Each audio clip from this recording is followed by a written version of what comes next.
ನಮಸ್ಕಾರ ಎಲ್ಲರೂ ಹೇಗಿದ್ದೀರಾ? Welcome back to my channel. ನಾನು ಪ್ರಿಯಾ ನ್ಯೂಜಿಲೆಂಡ್ನ ಕನ್ನಡ ವ್ಲಾಗ್ಸ್ ಮಾಡ್ತೀನಿ.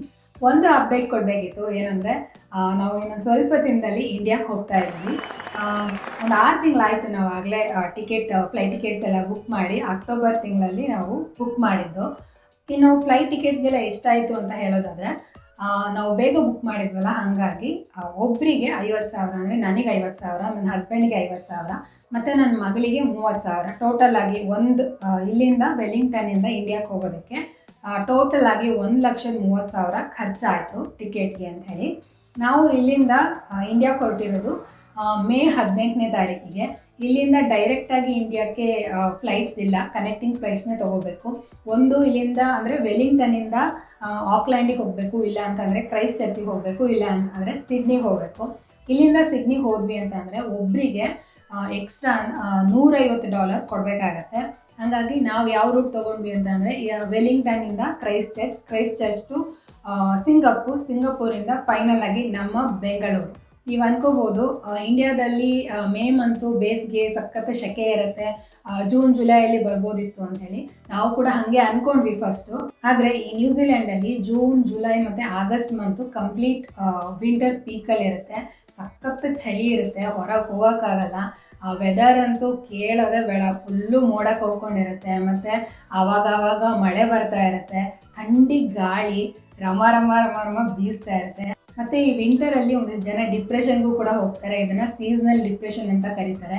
ಹಾಗೆ ದೊಡ್ಡವರಿಗೆ ಅಡ್ಜಸ್ಟ್ ಆಗೋಕ್ಕೆ ಏನೂ ಪ್ರಾಬ್ಲಮ್ ಇಲ್ಲ, ಎಲ್ಲಿ ಬೇಕೋ ಅಲ್ಲಿ ಹೋಗ್ಬೋದು. ಮಳೆ ಆದರೂ ಬರಲಿ, ಚಳಿ ಆದರೂ ಇರಲಿ, ಆರಾಮಾಗಿ ಹೊರಗಡೆ ಹೋಗಿ ಸುತ್ತಾಡ್ಕೊಂಬರ್ಬೋದು. ಆದರೆ ಸಣ್ಣ ಮಕ್ಕಳಿದ್ದಾಗ ಸಿಚುವೇಶನ್ ಬೇರೆ ಥರ ಇರುತ್ತೆ. ಮಕ್ಕಳನ್ನ ಒಂದೇ ಅಂದರೆ ಮನೆಯಲ್ಲೇ ಕೂಡ ಹಾಕ್ಕೊಂಡಿರೋಕ್ಕೆ ಆಗೋದಿಲ್ಲ, ಹೊರಗಡೆನೂ ಹೋಗೋಕ್ಕಾಗಲ್ಲ. ಮಕ್ಕಳಿದ್ದಾಗ ಮನೆಯಲ್ಲಿ ಅವರು ಜಾಸ್ತಿ ಹೊತ್ತು ಸುಮ್ಮನೆ ಕೂರೋದು ಇಲ್ಲ, ಹೊರಗೆ ಕರ್ಕೊಂಡು ಹೋಗೋಣ ಅಂತಂದರೆ ಚಳಿ ಗಾಳಿ ಮಳೆ. ಹಾಗಾಗಿ ವಿಂಟರಲ್ಲಿ ತುಂಬ ಅಂದರೆ ತುಂಬಾ ಕಷ್ಟ ಮಕ್ಕಳುಗಳನ್ನು ಒಳಗೆ ಇಟ್ಕೊಂಡು ಕೂರೋದು. ಹಾಗಾಗಿ ಇಲ್ಲಿ ವಿಂಟರಲ್ಲಿ ಚಳಿ ಮಳೆಯಲ್ಲಿ ಇರೋಕ್ಕಿಂತ ಇಂಡಿಯಾಕ್ಕೆ ಹೋಗ್ಬಿಟ್ಟು ಬೇಸಿಗೆಗಾಲ ಆದರೂ ಪರವಾಗಿಲ್ಲ, ಆರಾಮಾಗಿ ಫ್ಯಾನು, AC, ಕೂಲರು ಇದನ್ನೆಲ್ಲ ಹಾಕ್ಕೊಂಡು ಆರಾಮಾಗಿರ್ಬೋದು ಅಂಥೇಳಿ ಮೇ ಮಂತ್ ಆದರೂ ಪರವಾಗಿಲ್ಲ ಅಂತ ಟಿಕೆಟ್ ಬುಕ್ ಮಾಡಿಬಿಟ್ವಿ ನಾವು. ಒಂದು ಟೋಟಲ್ ಎಲ್ಲ ಲೇಓವರ್ ಎಲ್ಲ ಸೇರಿಸ್ಬಿಟ್ಟು 22 ಗಂಟೆ ಜರ್ನಿ ಇದೆ.